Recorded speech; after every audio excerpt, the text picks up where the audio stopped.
சென்னை கலைவாணர் அரங்கில் நடைபெற்று வரும் பன்னாட்டு புத்தக காட்சி நிறைவு விழாவில் முதலமைச்சர் மு.க.ஸ்டாலின் உரையாற்றி வருகிறார். காட்சிகளை பார்க்கலாம். ஆகியவற்றில் மிகுந்த முக்கியத்துவம் செலுத்தி இருக்கிறோம். அது எவ்வளவு அவசியம் என்பதற்கு இங்க வந்திருக்கக்கூடிய பானு முஷ்டாகவுடைய வெற்றியை ஒரு சிறந்த எடுத்துக்காட்டாக அமைந்திருக்கிறது. ஆங்கிலத்தில் மொழிபெயர்க்கப்பட்டதால்தான் அவருடைய ஹார்ட் லேம்ப் மூலம் தென்னிந்திய பெண்களுடைய வாழ்க்கையும் உலக அளவில் கவனம் பெற்றிருக்கிறது. நம்ம திராவிட மாடல் மொழி குடும்பத்தை சார்ந்த சிறுபான்மை சமூகத்தை சார்ந்த பிற்போக்குத்தனங்களை எதிர்க்கிற சமூக நீதி பார்வை கொண்ட ஒரு பெண் எழுத்தாளர் வருகையால நம்முடைய புத்தக திருவிழா இன்றைக்கு மிகுந்த சிறப்படைந்திருக்கிறது. எதையும் கேள்வி கேட்டு விமர்சன பார்வையோடு அணுகி பழமைகளை பொசுக்கின திராவிட இயக்கம் தமிழ்நாட்டை பண்படுத்துச்சு. அதே போல கர்நாடகத்தில் கன்னட புரட்சி இலக்கிய மரபுல இயங்கி வரக்கூடிய பானு முஷ்டாக் அவர்கள் நம்முடைய அழைப்பை ஏற்று வருகை தந்தமைக்காக என்னுடைய நன்றியை நான் இந்த நேரத்தில் தெரிவித்துக் கொள்ள விரும்புகிறேன். ஜெர்மனி, இங்கிலாந்து, இத்தாலி, அமீரகம் இப்படி உலகத்தின் பல பகுதிகளில் இது மாதிரியான பன்னாட்டு புத்தக திருவிழாக்கள் நடக்கிற செய்திகள் நான் பார்க்கறது உண்டு.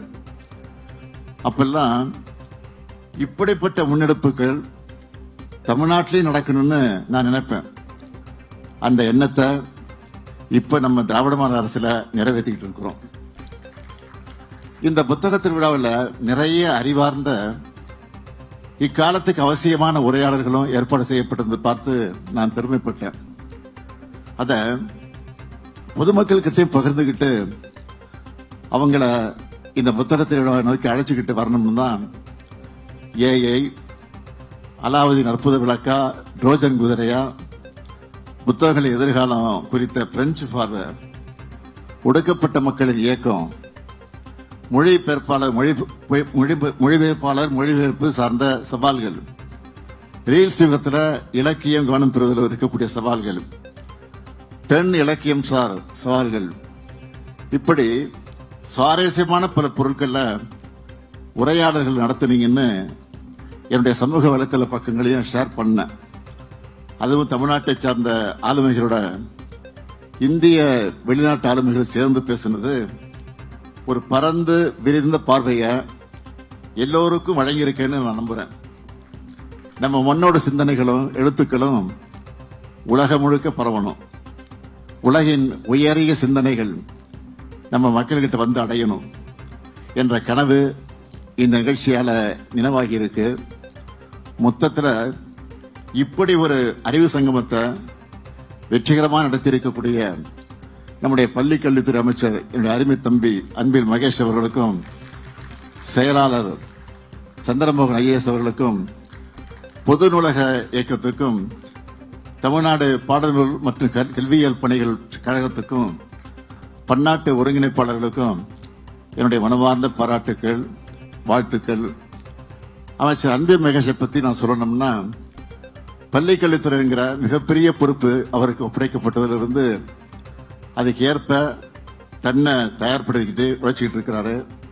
இன்னும் சொல்லணும்னா அவரே ஒரு டீச்சர் மாதிரி ஆகிட்டா இருப்போம். டீச்சர் போல மட்டும் இல்ல, தொடர்ந்து கற்கக்கூடிய மாணவராக இருந்து முனைவர் பட்டம் பெற்று மாணவர்களுக்கு நல்ல ரோல் மாடலா இன்றைக்கு தகர்ந்து கொண்டிருக்கிறார்.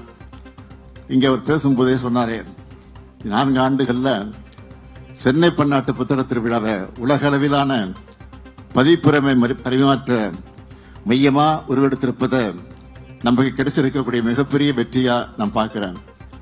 இன்று 100க்கும் மேற்பட்ட நாடுகளை சார்ந்த பதிப்பாளர்கள் இங்கு குழுமி இருப்பது சென்னை பன்னாட்டு அறிவு மையமா உயர்ந்து வரத உறுதிப்படுத்துது. இலக்கியத்துக்கு எல்லைகள் கிடையாது. திருவள்ளுவரின் அறமும், இளங்கோடிகளின் காப்பியமும், பாரதியின் கவிதைகளும், பாரதிதாசனின் கருத்துக்களும் உலகமெல்லாம் ஒலிக்கணும். அதே வேளையில் உலகத்தரம் வாய்ந்த அறிவியல் மற்ற இலக்கிய படைப்புகள் எளிய தமிழ்ல நம்ம கிராமத்து மாணவர்களுக்கும் கிடைக்கணும். இதுக்காகவே நம்ம அரசு தமிழ்நாடு மொழிபெயர்ப்பு முகமை மூலமாக பல கோடி ரூபாய் நிதியை ஒதுக்கி தந்து கடந்த 3 ஆண்டுகள்ல நூற்றுக்கணக்கான நூல்கள் இதன் மூலமா மொழிபெயர்க்கப்பட்டிருக்கு. இந்த புத்தக திருவிழா நடைபெறக்கூடிய பதிப்புரிமை பரிமாற்றம் பெரும் வணிகம் கிடையாது.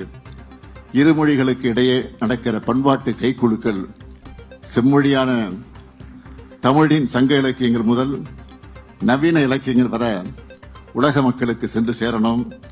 இந்த நிலப்பரப்பிலிருந்து எவ்வளவு ஆழமான பரந்த சிந்தனை கொண்ட கருத்துக்கள், இலக்கிய இலக்கண மரபுகள் உருவாகி இருக்குன்னு நாம் உணர்ந்துக்கணும். தமிழ்நாடு பாடநூல் மற்றும் கல்வியியல் பணிகள் கழகம் மூலமா சிறந்த தமிழ் படைப்புகளை ஆங்கிலம், பிரெஞ்சு, ஜெர்மன் மற்றும் ஸ்பானிஷ் உள்ளிட்ட 20க்கும் மேற்பட்ட மொழிகளை மொழிபெயர்க்க நிதி ஒதுக்கீடு செஞ்சிருக்கிறோம். ஏஐ கோலச்சக்கூடிய இந்த காலத்தில் புத்தகங்களையும் நவீன தொழில்நுட்பத்தை இணைக்க வேண்டிய அவசியத்தையும் எடுத்துக்காட்ட இந்த அரங்கம் சிறப்பாக அமைஞ்சிருக்கு. இங்கே வந்திருக்கக்கூடிய உலக பிரதிநிதிகளுக்கு நான் ஒரு செய்தியை அழுத்தமாக சொல்ல விரும்புகிறேன். தமிழ்நாடு என்பது நீங்க தொழில் முதலீடு செய்ய மட்டும் உகந்த மாநிலம் இல்ல, அறிவை பகிர்ந்துக்கவும் மிக சிறந்த மாநிலம். கீழடி முதல் பூரணை வரை கண்டெடுத்த தொல்லியல் சான்றுகளை பாருங்க. தமிழ் சமூகத்தோட அறிவு மரபு எப்படிப்பட்டதுன்னு அப்ப புரியும். உலக நாடுகளின் சிறந்த படைப்புகளை தமிழ்ல கொண்டு வாங்க. அதேபோல் மனித நேயத்தையும் சமூக நீதியை பேசுகிற எங்க திராவிட கருத்து இலக்கியங்களையும் உங்க நாட்டு மக்களுக்கு நீங்க அறிமுகப்படுத்துங்க. எழுத்தாளர்கள் உலக வெல்வதை பெருமிதத்தோடு எதிர்நோக்கி அனைவரும் காத்திருப்போம். மொழி என்பது பிரிக்கக்கூடிய சுவர் இல்ல, அது உலக மக்களை இணைக்கக்கூடிய பாலம். புத்தகங்கள் வெறும் பேப்பர் இல்ல, அவை ஒரு தலைமுறை மற்றொரு தலைமுறைக்கு விட்டு செல்லக்கூடிய அறிவு சொத்து.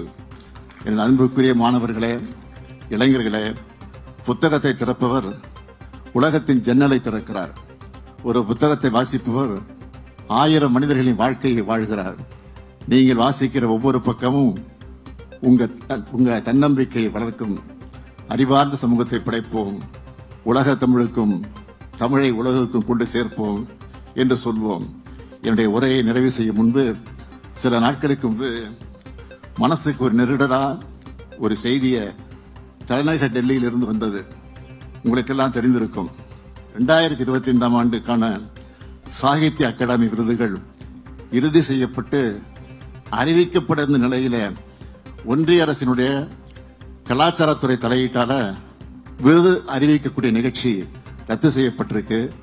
இனி இது நடக்குமா என்று தெரியல. கலை இலக்கிய விருதுகளில் கூட அரசியல் குறுக்கீடுகள் பண்றது ஆபத்தானது. இப்படி ஒரு சூழல்ல தமிழ்நாடு அரசு ஆக்கப்பூர்வமான உரிய எதிர்வினை ஆற்றணும்னு பல்வேறு எழுத்தாளர்களும் கலை இலக்கிய அமைப்புகளை சார்ந்தவரும் எங்கிட்ட கோரிக்கை விடுத்திருக்கிறாங்க. இது காலத்தின் தேவைன்னு நாங்களும் உணர்ந்தே இருக்கிறோம். அதன்படி உங்களுக்கு மகிழ்ச்சி அளிக்கக்கூடிய ஒரு அறிவிப்பை இந்த மேடை வெளியிட விரும்புகிறேன். குறிப்பிட்ட இந்திய மொழிகளில் வெளியாகிற தலை சிறந்த இலக்கிய படைப்புகளுக்கு தமிழ்நாடு அரசின் சார்பில் ஆண்டுதோறும் தேசிய அளவிலான விருதுகள் வழங்கப்படும். இதனை அறிவிப்பதில் நான் மிகுந்த மகிழ்ச்சி அடைகிறேன். முதல் கட்டமா தமிழ், தெலுங்கு, கன்னடம், மலையாளம், ஒடியா, வங்காளம் மற்றும் மராட்டிய மொழிகளில் வெளியாகிற தலை சிறந்த படைப்புகளுக்கு செம்மொழி இலக்கிய விருது என்ற பெயரில் அந்த விருது வழங்கப்படும். விருதோட தலா 5 லட்சம் ரூபாய் பரிசு தொகையும் வழங்கப்படும். படைப்புகளின் இலக்கியத்தையும் வெளிப்படையான தேர்வு முறையும் உறுதி செய்யும் விதமாக புகழ்பெற்ற எழுத்தாளர்கள், விருதாளர்கள் அடங்கிய குழு ஒவ்வொரு மொழிக்கும் தனியே அமைக்கப்படும். புரவலர் பணியை தமிழ்நாடு அரசு மன நிறைவோடு மேற்கொள்ளும். அடுத்து அமைய போறதும் திராவிட மாடல் 2.0 ஆட்சிதான். அப்போ இதைவிட பெரிய அளவில் உலகத்தோட கவனத்தை ஈர்க்கக்கூடிய வகையில் இந்த பன்னாட்டு திருவிழாவை நிச்சயமாக நடத்துவோம். தமிழ்நாடு முழுவதும் பல பிரம்மாண்ட உலகங்களை அறிவு கோயில்களாக எழுப்புவோம். அறிவுத்தை வளர்ப்போம். வெல்வோம் ஒன்றாக. நன்றி, வணக்கம்.